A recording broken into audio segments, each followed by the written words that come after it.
Ananda Lilamaya Vigrahaya Hemavadivyachcha Visundaraya Tasmai Mahaprema Rasa Pradaya Chaitanya Chandraya Namo Namaste. Yes, some question. We have a question from Vasudev Prabhu, Gupta Govardhan. Maharaj, is it possible that some disciples of a guru take one side or join the right wing or party, while others take the opposite one, similar to those two camps of Lalita and Vishakha?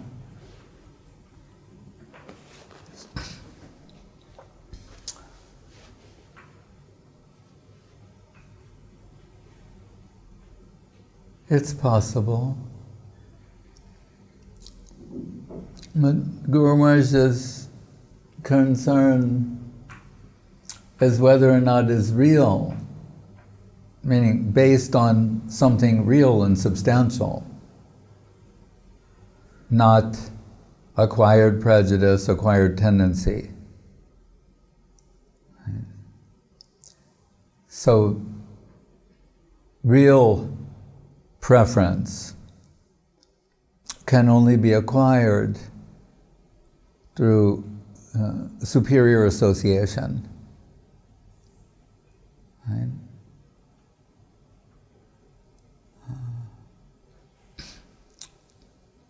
So we should not confuse our acquired prejudice preference as something real and innate or substantial in the spiritual sense. Right? We're trying to eliminate that. Right? To that anartha. Right? Means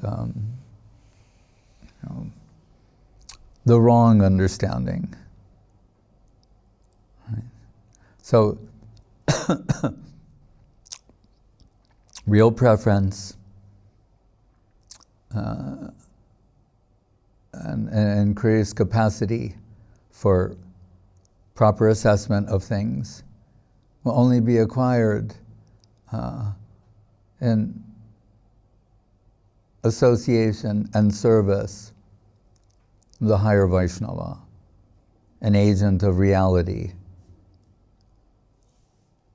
Right? What Saraswati Thakur called in one place, authorized agents of the Absolute, AAA.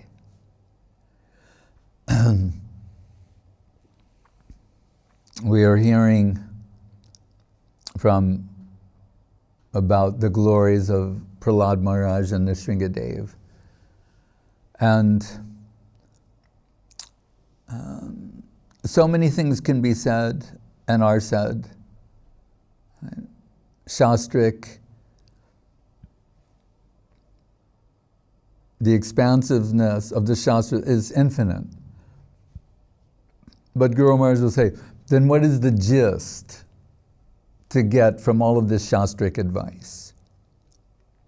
And it is, and he's quoting Prahlad Maharaj, as he say, sva atma arpanam, atma samarpanam, offering yourself, right? Which Guru Maharaj, referencing Hegel, will say means die to live. What you were up to that point through acquired prejudice, acquired tendency, that must die for you to live in the real world, the substantial plane. Right? But we're very attached to this acquired notion of self. Right? And in an age where people are so apt to equate freedom with self-expression, and it should be, by extension, again, Hegelian, self-determination, but that should be contingent upon a proper estimation of the self. and that self's potential or capacity as an exploiting agent or a dedicating agent. This is the world of exploitation. So we're measuring self-worth on our ability to establish ourselves as an exploiting center. And to the degree that we can expand the circumference of our exploitation, we take it as self-determination, or what's the other word they had when America would exploit other people? They call it manifest destiny. Like, it was just fate that it would happen this way at the expense of others. Well, just a convenient example, but that Ozymandian principle of self-centered, egocentric view, and then expanding the circumference of one's exploiting capacity as self-expression, right? Or self-determination, self-realization, ultimate fulfillment. Right? So the Guru Maharaj, he's quoting Prahlad Maharaj here, and Srila Prabhupada liked this sequence of verses very much, beginning with Matirna Krishne Paratak Svatoba Mito Pipadyeta Grihavratanam Adantago Bir Bisatam Timisram Punat Charvita Charvananam. Matirna Krishne means Krishna consciousness. Krishna Mati, consciousness of Krishna. Matirna Krishne Paratak Svatoba Mito Pipadyeta. You won't get this on your own, or you won't get it from others, non-devotional agents, right? Or a combination of the two. So it's dismissing by inference, pratyaksha and paroksha, what you're able to estimate from your position,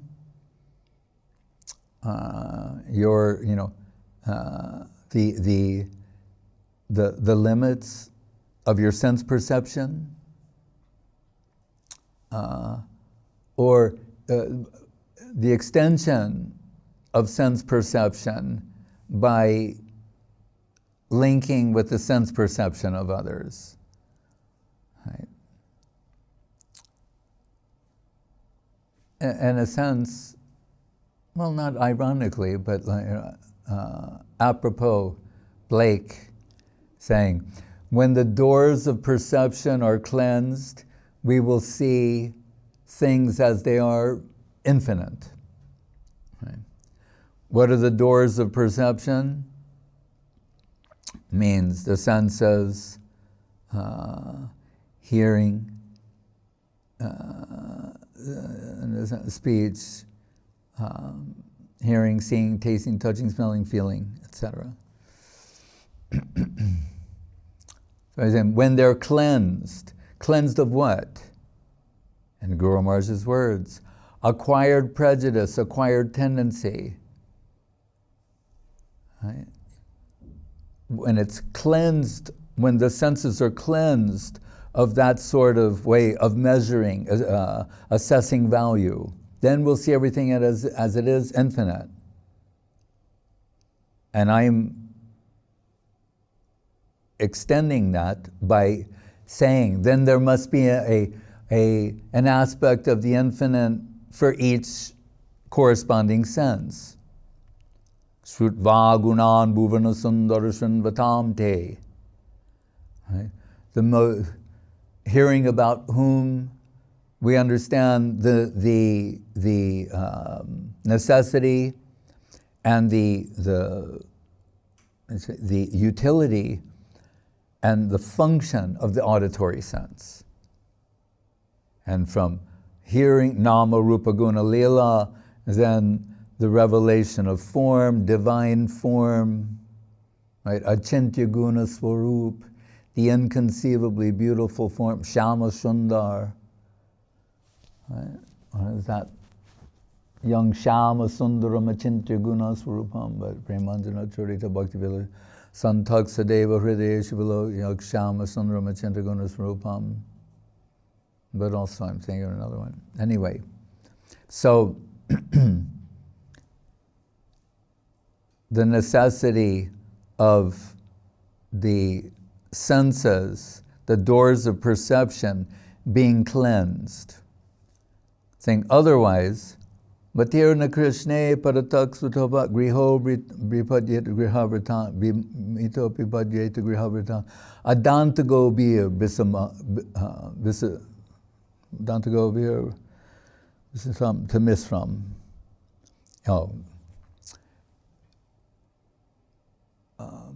Being addicted to the food of the senses, the non-Krishna food of the senses, right? The mundane. To what degree? It says, punak punak charvita charvananam, repeatedly chewing the chewed and trying to extract some sort of juice from there, right? Whatever little may have been there has been extracted, but chewing that, Guru Maharaj said, like the cows, because go means indriya, go means senses, but also means cows. It says adanta go be, then the uncontrolled senses, as we see in our present environment, of being endlessly distracted by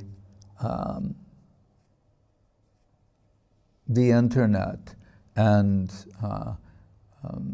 electronic devices, right? Just endless distraction and repeatedly trying to squeeze some juice out of the digital media, so to speak. Right? So it says, Adanta Gobir Bisatam Timisram. This line of pursuit goes deeper and deeper into ignorance of the actual self, its reality potential. So, then next word, what is it?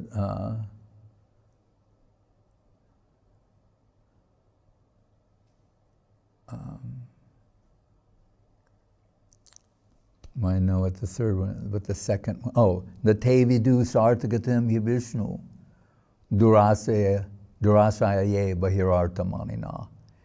See, it's moving in a particular line and saying, and what is the root problem of this root cause of this problem? Being enamored by the external, by the superficial, right? Not the inner substance. Elsewhere in the prayers of Brahma mentions the rice and husk, right? The husk being that outer, when they husk rice, they remove the, what do you call it? The kernel, the grain, from the cover. Right? So it's saying, giving your full attention to the cover and missing the actual inner substance. So they're endlessly fascinated by the world through the medium of consciousness, but thinking that consciousness is a product of matter. Right? The very thing that enables them to perceive matter is a product of matter, which Guru Maharaj addresses in the subjective evolution of consciousness when he says that fossilism, that stone has somehow evolved to the point of being conscious of itself. He says, is that more tenable than consciousness being able to conceive stone? Right? And, something is hard, black, dense, has length, dimensions, weight, height, all of these things, subjective concepts. A cluster of subjective concepts makes an object. is that more tenable than at a particular point, matter combines in such a way as to generate consciousness and then become conscious of itself? To what end? For what purpose? Natevi du swartagatimi Vishnu, durasaya ye bahir artamanina. Adant, no, forget the next line. So then it's moving towards, then what's the solution to this situation? You can't do it by yourself, by combined efforts with others. You're focused on the wrong thing, on the external, the non-substantial aspect of something, the form as opposed to the substance. Right? Then what? Naishamati stavarukramangrim sprashatyanartha pagamo yadartha mahi yasham parvajo bishekam niskinchananam navranita yavat. You have to come into connection with an agent of reality. Right? Interesting, in the Ramananda Sambad, which Guru Maharaj says is the source of his ontological method. And what do we say there? That, what do they say? Sancharja Rama Bide Bhakta Meghe Bhakti Siddhanta Chayamritani Sancharja Bhakta Ramananda's Bhakta Meghe, like the devotee cloud that has risen from the ocean of Bhakti Siddhanta. Who, in this Gauranga Mahaprabhu, he's saying he's generated this Bhakta Meghe, devotional, and he, through the medium of this conversation, the devotee cloud is showering nectar upon the ocean, which was the source, his source. It's very beautiful. And whenever Mahaprabhu is praising Ramananda, Ramananda is saying, I'm, like a stringed instrument and you're the player. So, like, sometimes we see the musicians say, oh, how wonderful this instrument is. Listen to that sound, it's so beautiful. That's true, but there's the player. So Ramananda is saying, you're playing me, and therefore all this beautiful sound concept is streaming, but really it is you. And Mahaprabhu, his delight is in having this sort of loving exchange with his devotee, his dear Ramananda, of which he says there is ek Ramananda, there's only one. When Mahaprabhu talks about a rasic bhakta, his concept is Ramananda Roy. My advice, accept no substitute. That's my advice. Accept no substitute. You want to hear these things? Hear them from Ramananda. Right? As Mahaprabhu will tell Pradyumna Misra. It's a particular quality of representation that we should aspire to. So, when they're having their discussion, and again, thematically, we can see that there's the Bhakti Siddhanta Chayamrita ocean of jewels, of gems of Bhakti Siddhanta, but there's so many, and how to extract them and that are relevant to the matter at hand. Right? So in this context, it's highly contextual and understood as such when you'll hear Ramananda offering verses from the Bhagavad Gita and they're being rejected by Mahaprabhu as external. That could be puzzling, if not for the context. Right? But so there's a plane, I like to say, quoting Raso Varjam Rasopyasya Param Dristva Nivartate the Gaur Lila. In this aspect of Gaur Lila, certain parts of the Bhagavad Gita are considered external. So what is that world? But as Mahaprabhu is pressing him further, and it's all about gradation, as Guru Maharaj said, there is gradation everywhere and everything. He's not satisfied with a generic response, a generic offering of truth. Go deeper, dive deep into reality. Don't be satisfied with the external thing. It's consistent from the lower aspect of the mundane going into the higher aspect of the spiritual, to go deeper. Right? So when Ramananda keeps making these offerings, Brahmabhuta Prasanatma and Varnashram and so many other things, and they're being rejected by Mahaprabhu, the first thing he accepts is the prayer from the Brahma Stuti. Jnane prayasamudapasana eva. Right? Stop trying to understand him with your limited senses, mind, intellect. Right? That'll only give you a superficial understanding of the infinite. The infinite can make himself known to the finite.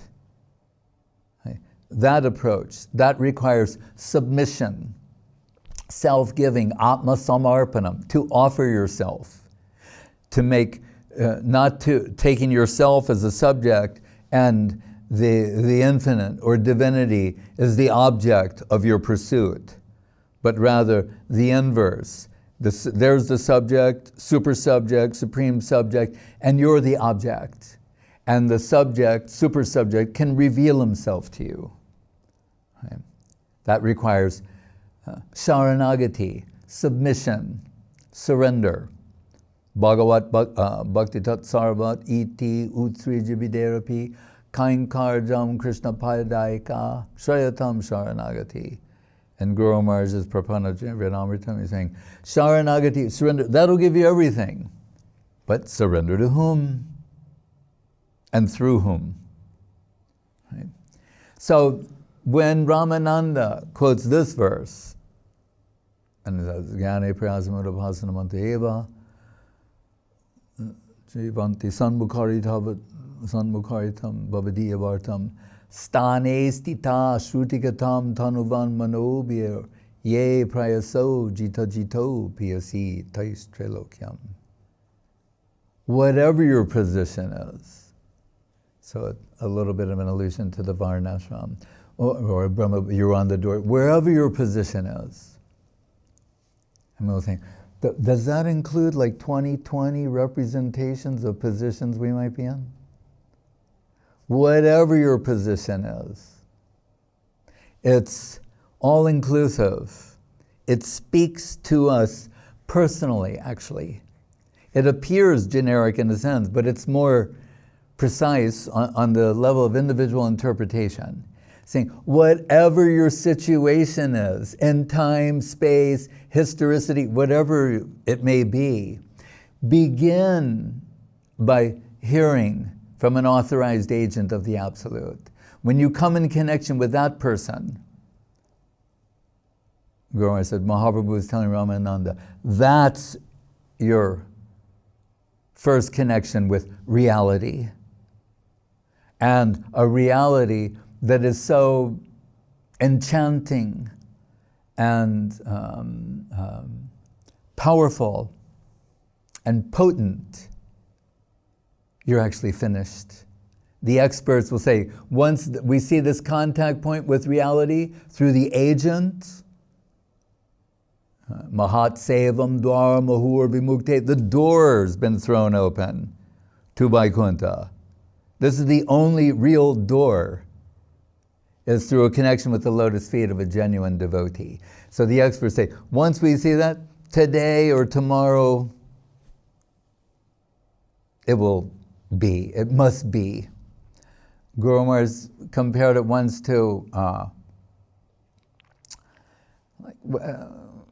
you're seeking medical treatment, and say there is some renowned doctor, and you're telling you, and they say, oh, I have this condition, and say, who's your doctor? You say, oh, my doctor is so-and-so. Consider yourself cured. You understand? By invoking that, you're cured. So it's so perfect and powerful. Mahad adbhuta pavana shakti padam, the lotus feet of such an agent, their connection. Lotus feet means least connection. Right? That once that's established, consider yourself cured. The experts will say that. You may say, no, I'm still suffering or distracted by the money. You don't know who you're connected to.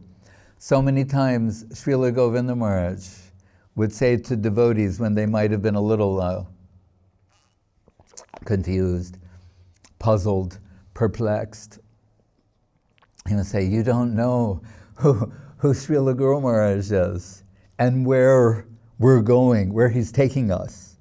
And he would say this with great certainty, reassurance, happiness, joy, because he knows that plane himself. And what he's saying, no, you don't understand where we're going, where the service of Srila Guru Maharaj's holy lotus feet is taking us. Your future is so bright, beyond what you can imagine. Guru Jana Shire Puna Shobha by Shataguna, like Bhaktivinoda Thakur saying, above the head of my Guru, if the Krishna's 1,000 times more beautiful. That's why I wanted the line that in Vishesha Shobham from Brahma Samhita.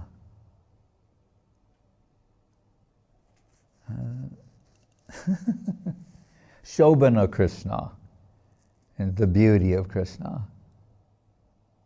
So, when Ramananda says that, whatever your position is, when you get this connection, you're connected to reality. The door to Vaikuntha opens.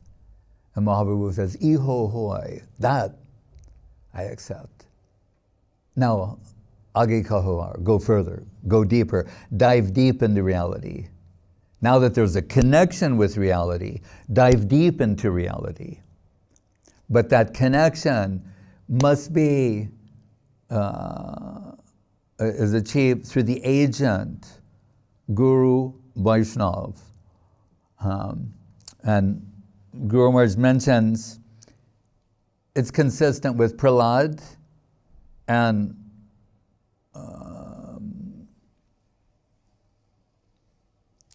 the Jada Bharat, and also like to give a shout out to Rishabh Dev's teachings to his sons.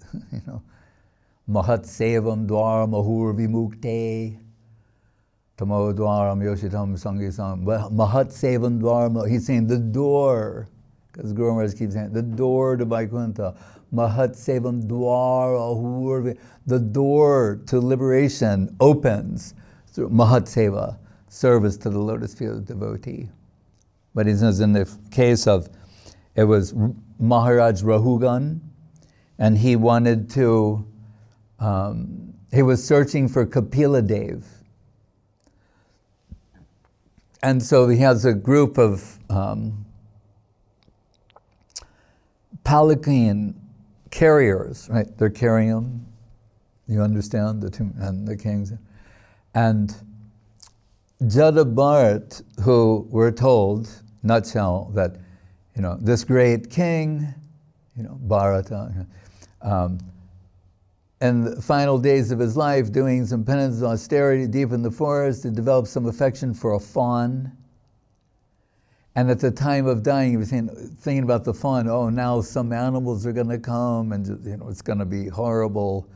The fawn's unable to protect us. So, thinking of a deer, he left his body. Yam yam vapi smaram bhavam tyajajante kalevaram. Gita.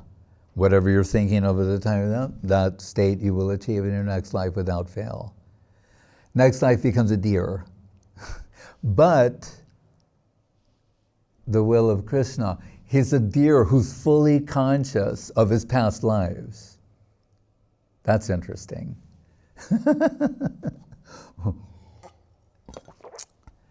And he is realizing many things. So Guru says, he doesn't play with the other deer. He doesn't join in any deer games,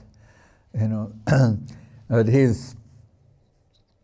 what he does like to do is, like, when sadhus are having a gathering and they're engaged in Krishna Katha, that little deer is over there, like, listening and getting all the Harikata, the Krishna Katha. Sravanam Kirtanam, And when those sadhus finish eating, the deer goes there and he's like taking the remnants of the sadhus very, in a heartfelt way. I think it's like hearing Krishna Katha, Vaishnava Uchista. And next birth becomes the Jara Bharat, like appearing like an imbecile, but who's appears that way really because he wants nothing to do with anyone.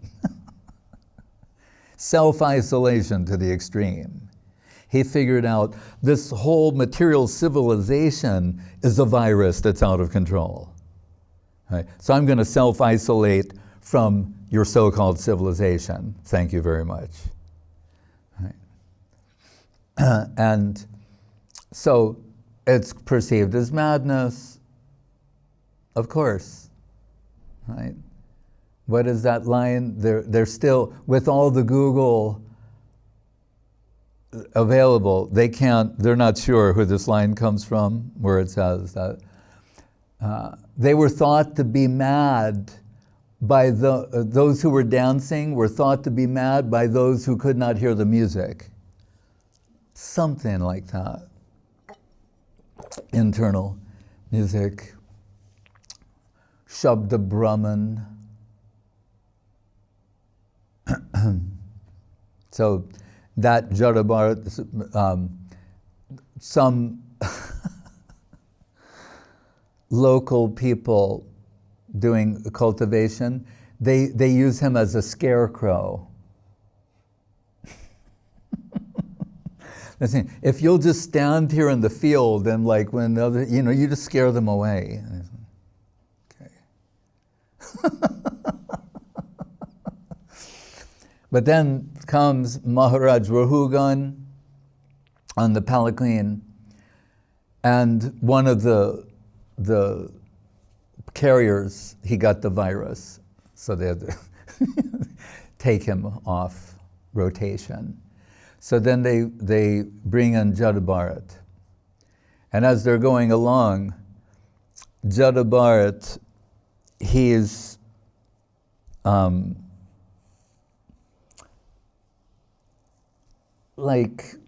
he's not a good carrier. So it's going a little bit to the left, to the right, it's jerking, herky-jerky, and the king is saying, like, what's going on here? And he's saying, is it like too much for you on your shoulder, or what? Can you carry me? And Jadabharata says, who's carrying who? And the king, like, wait a minute, what do you mean? I mean, who's carrying who? I'm carrying you, but then you're going to carry the karmic debt of me having carried you, you having exploited me, then you're going to be carrying that. So who's carrying who here? And then Maharaj Rahugan thinking, like, this is no ordinary whom people think is an imbecile. He's capable of this sort of profound. Are you that Kapila that I'm searching for? And he said, I'm not. But then he's, what is it? Mahat Seva Bina. That's Kenchanan. I get confused. These Naishamati Stavaru Rukrumangrin Sprashatinartha Pangamo Yadartha Mahi Yasham Parvajo Vishekam Niskintananam Nabinitanyava Rahuganaita Tapasa. He's saying, you won't get this through tapasya, through doing sacrifices. He lists everything imaginable, every substitute, sarvupadi, veneer, every upadi that people try and substitute for anything short of genuine Krishna consciousness.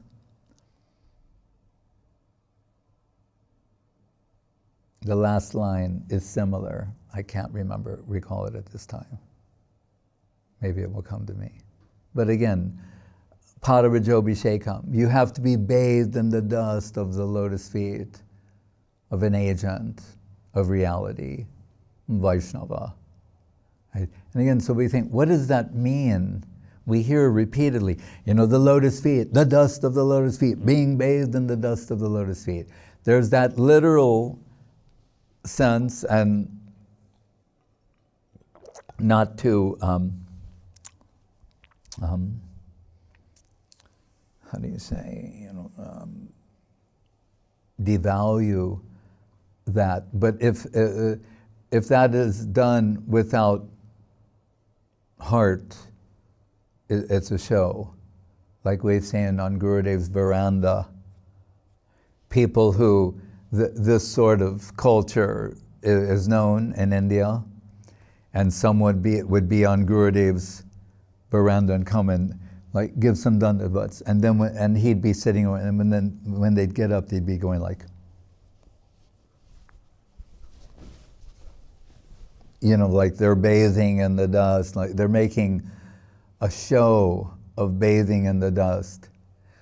Again, atma samarpanam, without any heart, without giving yourself. It's a show. It's superficial. It's meaningless. And what does it mean by always putting this emphasis on the feet and the dust from the feet? That when you come to understand that the least connection, the least service and connection with the agent is of more of infinite value than your own highest aspect of self, then it's real and meaningful. And again, this is not something that is, that's told to the beginners. No, the yagya, dana, tapa, that's for the beginners. That's the ABCs. Right? Guru Maharaj like to quote the verse, agyaneva gunan doshan. They say, all these different things, Krishna is saying, all these different things, I am responsible for telling people to do.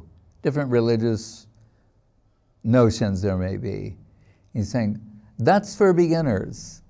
He said, but my higher devotees, they demonstrate their fidelity by leaving all of that and coming to me. And Guru Maharaj said, in that sense, what they show by their example, that is the new religion, right? So, which reminds us again of Mahaprabhu and Ramananda. But, so,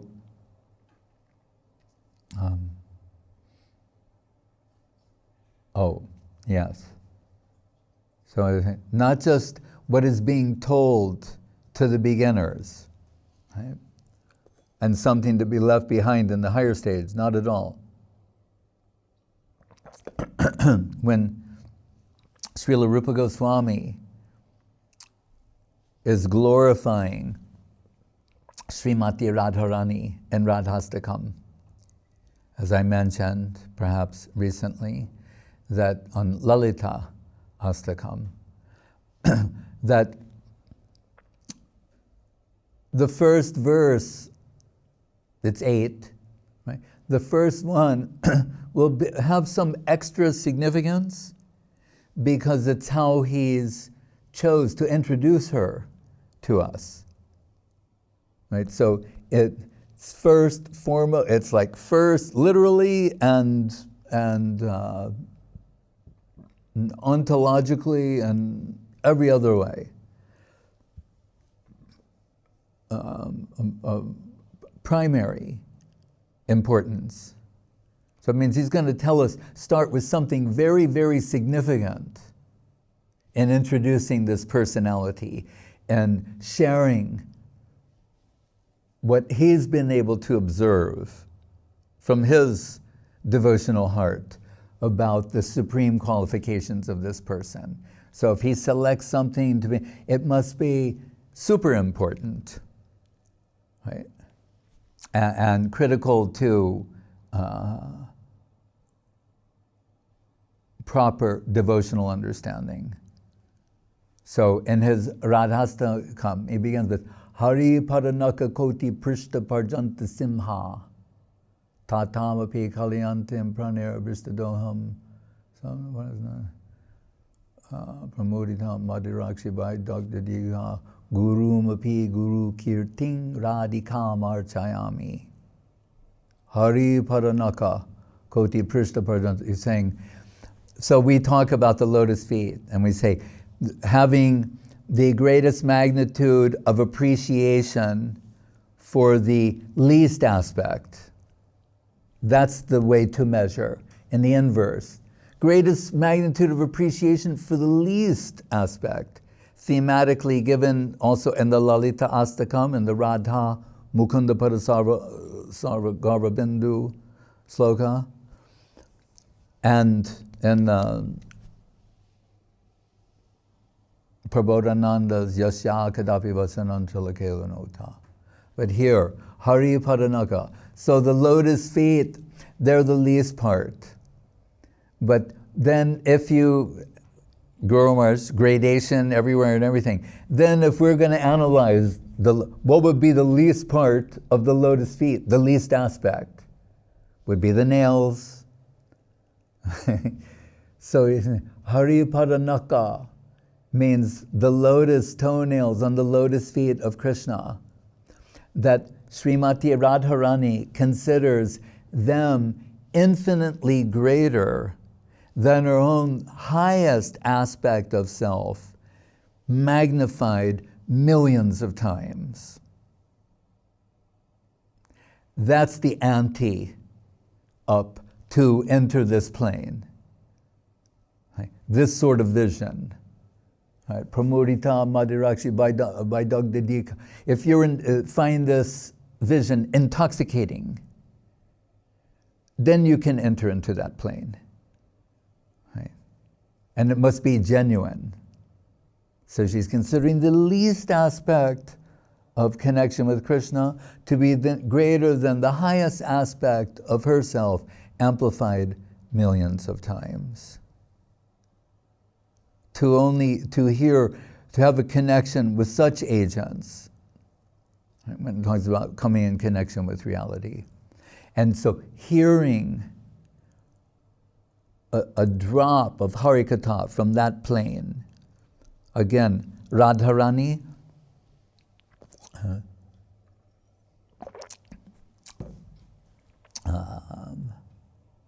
Yadanu Charita Lila Karna Piyusha Viprut Sakrita Danda Viduta Danda Dharma Vinashta.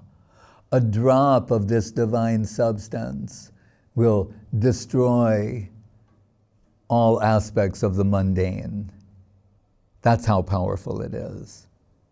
So when he says, Stan Estita Shrutigadam Tanavan Mono, whatever your position is, if you begin hearing from a qualified agent and get a drop of the nectarine substance of topics of Krishna to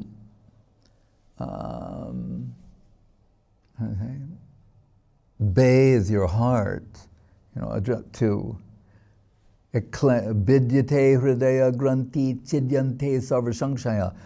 Lust that has a stranglehold on the heart, cut to pieces. Like so many knots, it has it tied, that a drop of this, that all the knots become loose and fall away, and the heart's real wealth, Right? The real self-determination, muktir hitvanyata rupam swarupena vivastiti, a loving servitor of Krishna, the natural flow of divine love from that heart, nothing will obstruct it at that point. So he's saying that's how important it is to come in connection with that agent. Right? And so, and Prahlad with his Shravanam, Kirtanam, Vishnu Smaranam, etc. All these in Nava Bhakti, 9 different aspects of devotional culture. Guru Maharaj quotes Sridhar Swami saying, Ado arpita paschad kriyeta, but for to qualify as devotion, it has to be done for Krishna. Right? Not because I'm anticipating some remuneration from doing this. Then it's something else. That's karma kanda. Even so-called hearing about Krishna can be karma or vikarma. Right? But what is done for the pleasure of Krishna, that is the necessary quality for pure devotion. Anyabhilashita shunyam jnana karmadyanavritam. No karmic, jnanic, ulterior motive, but for the pleasure of Krishna. Well, how do we know what is pleasing to Krishna? Through the agent, through Krishna's agent, Sri Guru, by coming in connection with the holy lotus feet of Sri Guru. Right? Radharani knows how to please Krishna. She's the ultimate concept of Guru, guide, revealing the service of Krishna, and all genuine gurus are her surrogate or delegation. Right? So following the order of Guru, as Sanyal, Professor Sanyal told Guru Maharaj, if I go to read the Bhagavatam on my own, he said, if I go to read the Bhagavatam on the order of Guru, it may be devotion. If I go to read it on my own, it may be karma, it may be vikarma. So how indispensable is the divine agency of Sri Guru. Therefore, the Bhagavad says, Tasmad Gurum Prapadyeta Jigyasu Shreya Uttamam. Then by all means, if this makes any sense to you, get a guru, a real guru, and inquire from them about what? Shreya Uttamam, what's ultimately beneficial for you. Not how to improve your position in the temporary world of exploitation, but how to get how to establish a cottage, and the land of dedication, how to find the doorway there. Right? Tasmad, that, and then tad vigyanartam sagurumeva bigachet samakpani shrotriyam brahmanishtam. So don't approach Guru for how to improve your position in this world. It's a one-way ticket, according to Saraswati Thakur. You're purchasing a one-way ticket. Right? You only want to go in this direction, not to return. Right? So,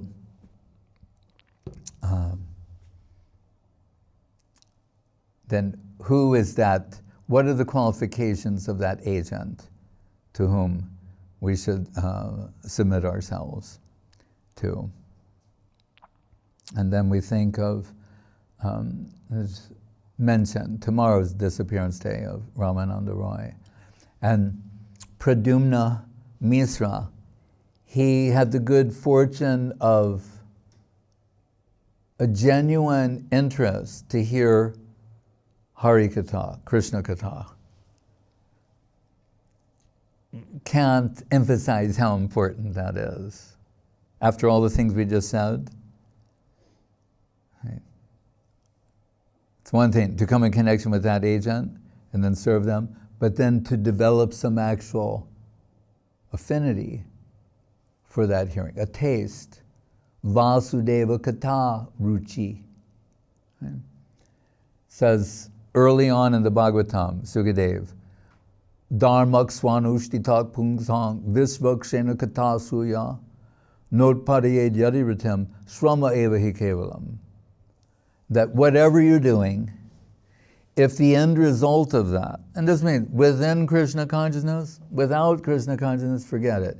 But even within Krishna consciousness, okay, whatever you're doing, within the so-called realm of the dharmic realm, right, if it does not culminate in Vishvaksena Katasya, Vishvaksena Kata, Krishna Kata, if it doesn't develop in an affinity for hearing about Krishna, then srama eva hi kevalam, you're just wasting your time.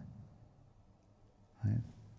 So Pradyumna Misra, he has this Vasudev Kata ruchi. He has ruchi. Maybe more than that. And so and these are divine pastimes. Right? If you're on any level in the pastimes of Sri Chaitanya Mahaprabhu, then we can understand the only exalted souls, the most exalted souls. But playing roles but that are real, you know. But so it's a fascinating thing and amazing, but he's approaching Mahaprabhu and saying, I would like to hear about Krishna from you. It's very sweet and pure, but Mahaprabhu's answer is even so sweet and pure, wonderful, and he says, you know, Krishna Kata Ami Janina. Who is Krishna? Himself. Sri Krishna Chaitanya Radha Krishna Nahayanya. Saying, I don't know Krishna Kata. This is very peculiar and very important. Here is Krishna for the moment. Let's think that. Here is Krishna, and he's saying, I don't know Krishna Kata. What can that possibly mean? Wouldn't that be impossible? Or is he telling us that to hear about Krishna, really, truly, you have to hear that from a devotee? So Krishna himself, in this context, is saying, Krishna Kata Ami Janina. And he's telling him, you should go to Ramananda and hear. I heard about Krishna from Ramananda. So I can, in a bona fide way, from my heart, tell you, you should hear from Ramananda. If you want to hear some real Krishna Katha, that in itself is truly amazing and important. So once again, what we heard from Prahlad, Rahugana, Rishabdev, only from the devotee will you get this. Right? And because they're the ultimate Krishna-loving people. Right? No one loves Krishna more than Srimati Radharani. And everyone in pursuit and promotion of Krishna consciousness is proceeding according to her suggestion, her divine revelation. Bhargo by Vrishabhanu Jatma Vivabai Karadana Sri Puram. She's illuminating the entire spiritual world. Her heart is a lighthouse of Krishna Prem. She's illuminating all, revealing Krishna and service to Krishna. There's no revelation of Krishna without a service connection. Sevan mukhe hijavaru shayam eva sportida. Otherwise, it's a fantasy, a hallucination, fiction. So Mahaprabhu is sending him to Ramananda. Right? And we heard earlier, this atypical juxtaposition of Mahaprabhu, the sannyasi, Sri Krishna Chaitanya Mahaprabhu, is hearing from the grihastha, Ramananda Roy. Shouldn't it be the other way around? The sannyasis are in the highest part of Varnashram and the grihastha in the lower part. Why is he in the role of instructor and Mahaprabhu is listening to him?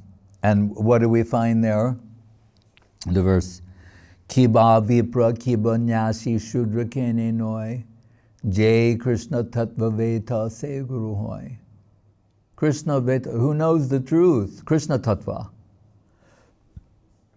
Se guru hoy, there is guru. No varnashramic consideration.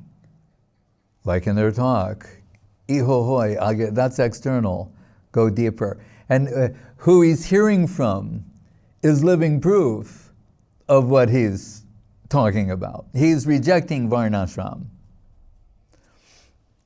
So, that was something previously for society organized under Vedic, understand how they can march out of, nations toward Vaikuntha. Right? So, anyway, so he's telling you go to Ramananda. Then we're told, so on Mahaprabhu's insistence, Pradyumna Misra goes to visit Ramananda Roy, and when he's there, he meets Ramananda Roy's attendant, and he's told, right now he's unavailable because he has a play he's written called the Jagannath Ballava Natak. And in that play, he is,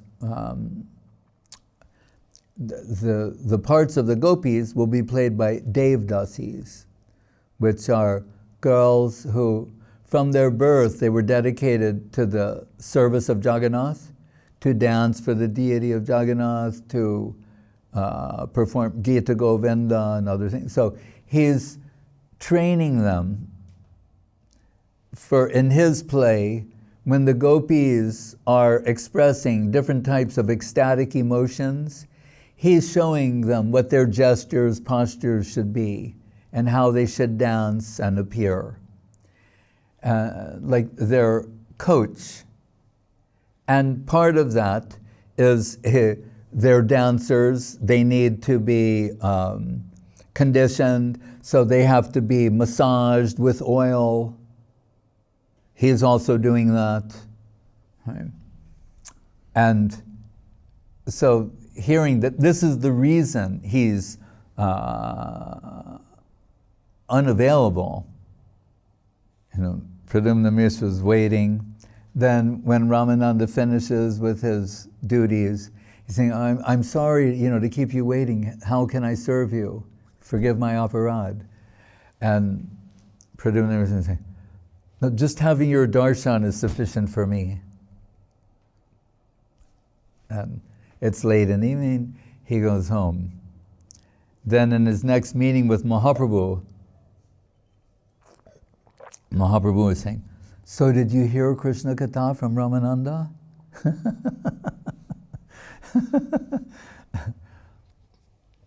And Pradyumna Misra was like, I had his darshan.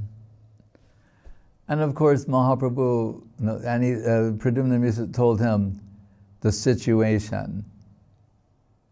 How, and in massaging them with oil, even their, Gupta, the private parts of their bodies, he's also massaging. Right? And Mahaprabhu said, as a sannyasi, and remember who he is, Radha Govinda combined, Krishna. He says, as a sannyasi, if I hear the name of a female, it may turn my mind, disturb my mind. Because we're told the feminine names, they should end in a long vowel and be pleasing to the ear to hear.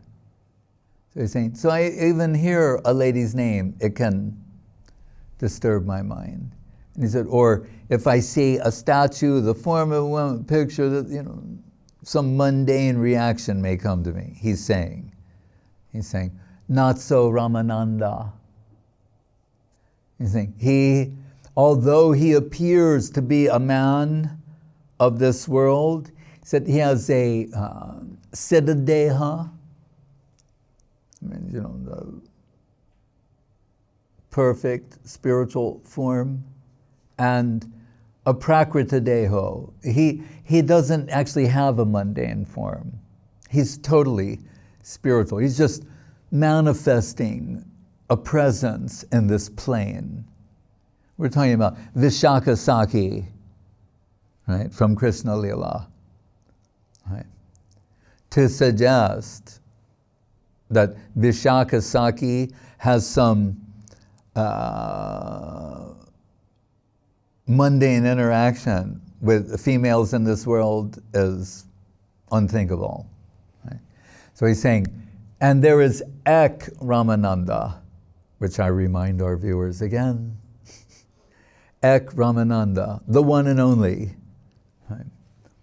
Although I do like to point out as a footnote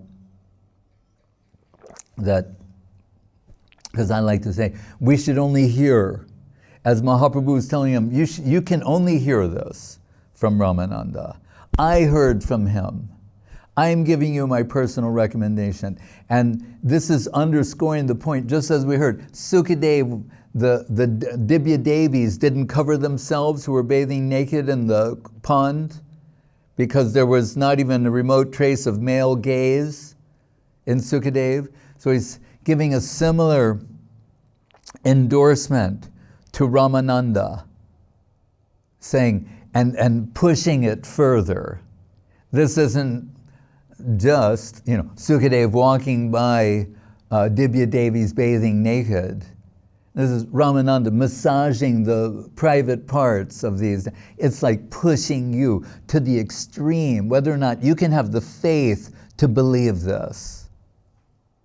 Because if you have any hesitation on your part, you can't enter that plane. If there's any lingering thought in your mind that there's something off, it's impure, right, then you can't enter, you can't hear Krishna Katha of that order. Vikreditam brajabadu biridam cha Vishnu shradhan vito anusanayat varnayedya. That type of faith. Right. See how he's being pressed to the max, and so are we as the readers, aspiring servitors. Here it is, right in your face.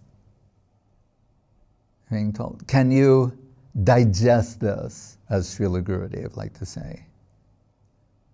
Right? Mahaprabhu, so then it means you have to have faith in Mahaprabhu.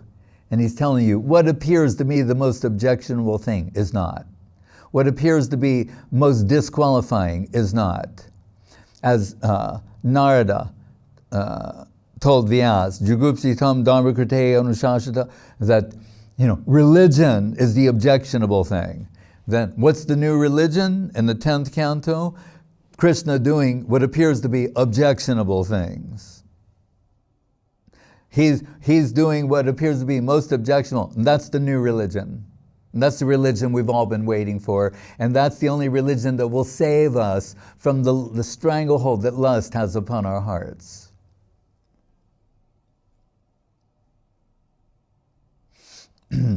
So Mahaprabhu is saying, go and if you have faith in me, I'm telling you to hear from him, and only from him, as I did. And he returns, and Ramananda says, I forgive my aparad, I could not properly receive you, how can I serve you? And he's saying, I would like to hear Krishna Katha from you. What sort of Krishna Katha are you like? He's saying, what you told Mahaprabhu on the banks of the Godavari River, that I would like to hear. We're told, and he begins in the late morning, Ramananda madly talking about Krishna, through the lunchtime into the afternoon, on into the evening, non-stop. An ecstatic stream of the highest level of Krishna Katha. And Pradyumna is very satisfied.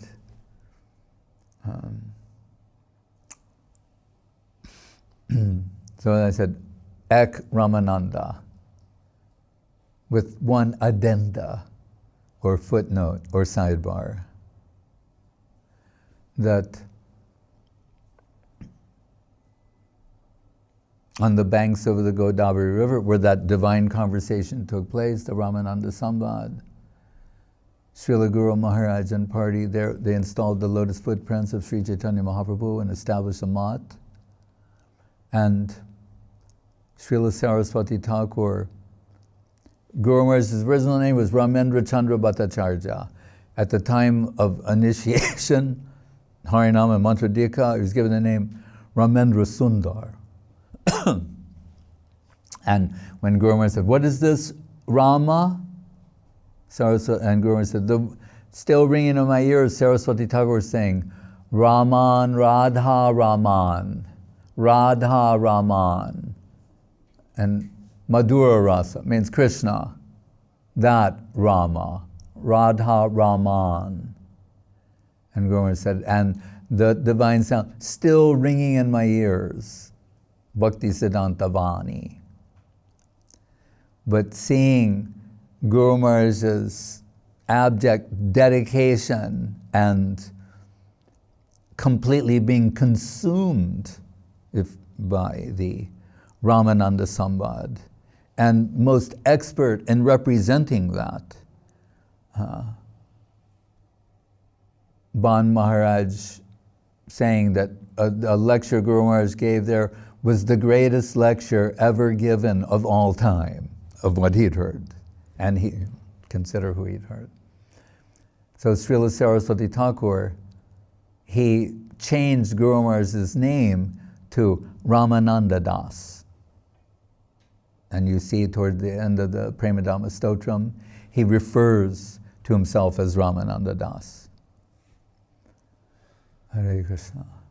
So Srila Ramananda Roy, Tirubab Mahamahotsavati Ki Jai, and we missed the disappearance day of Srila Bhakti Sudhir Goswami Maharaj.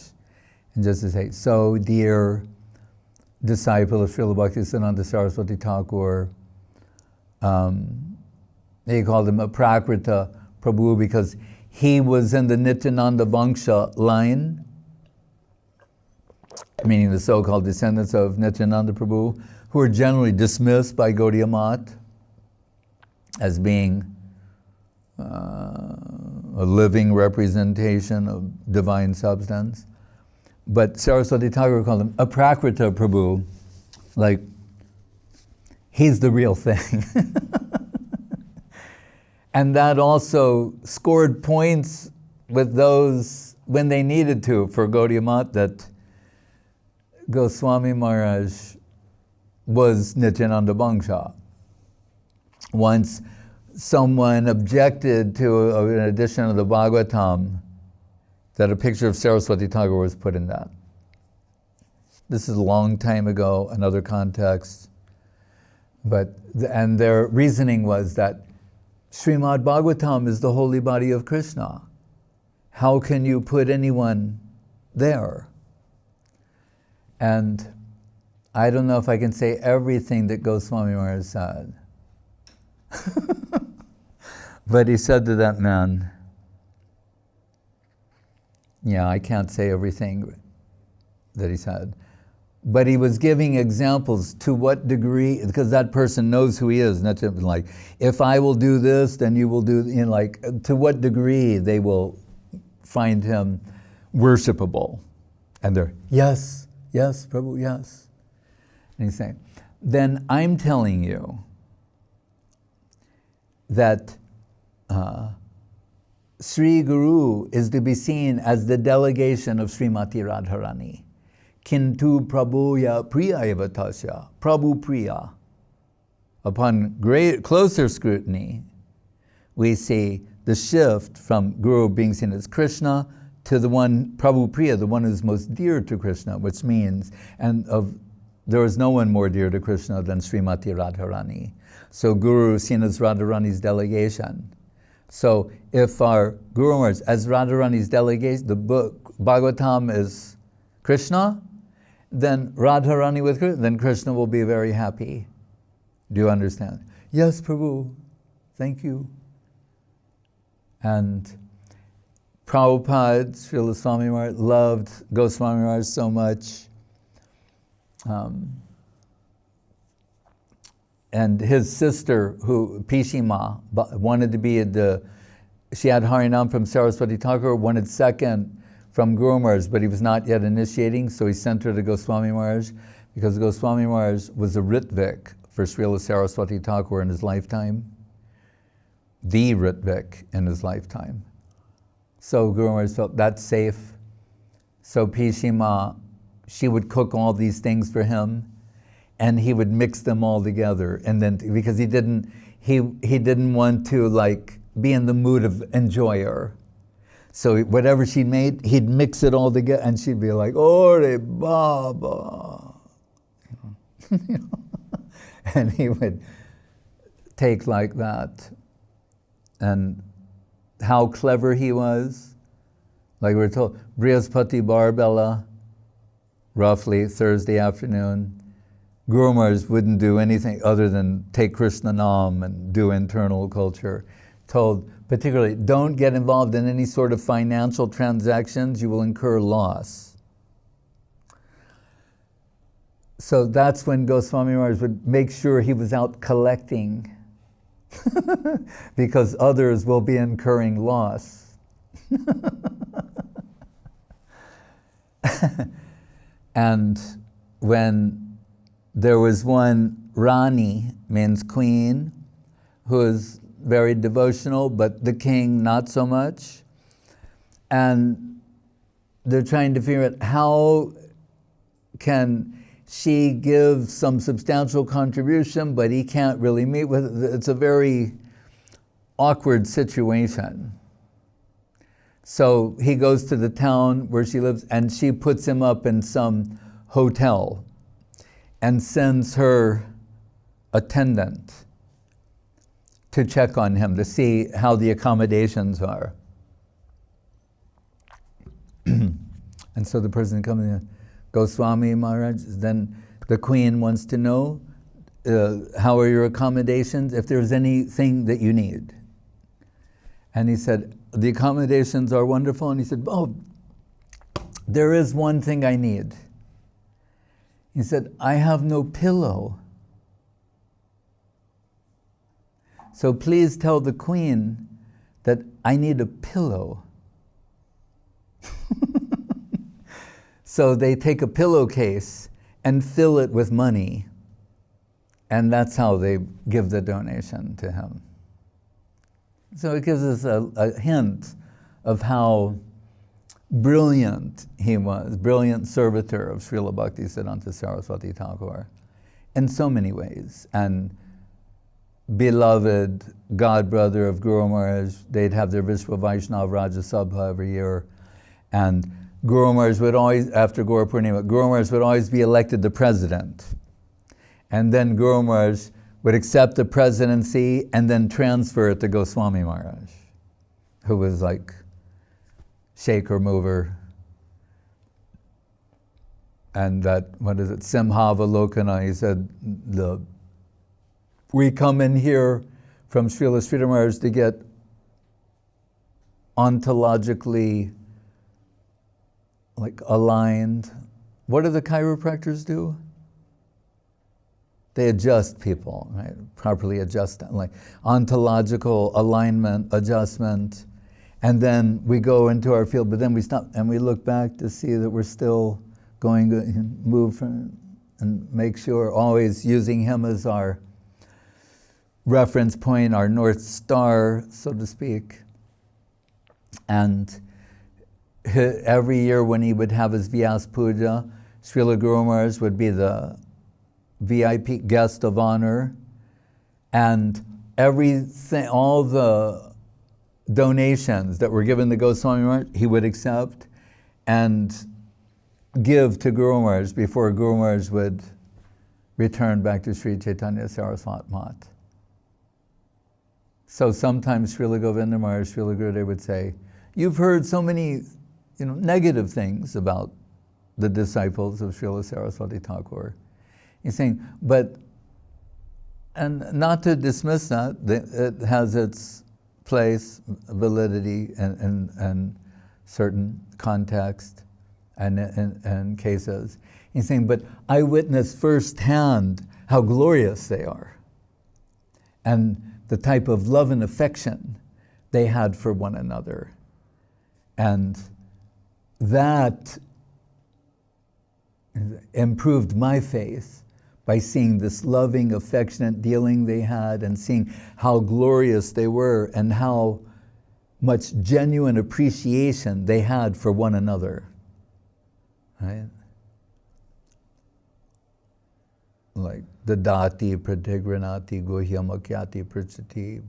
It's the loving transactions between Vaishnavas, Gurudev. I witnessed that, and I benefited from that.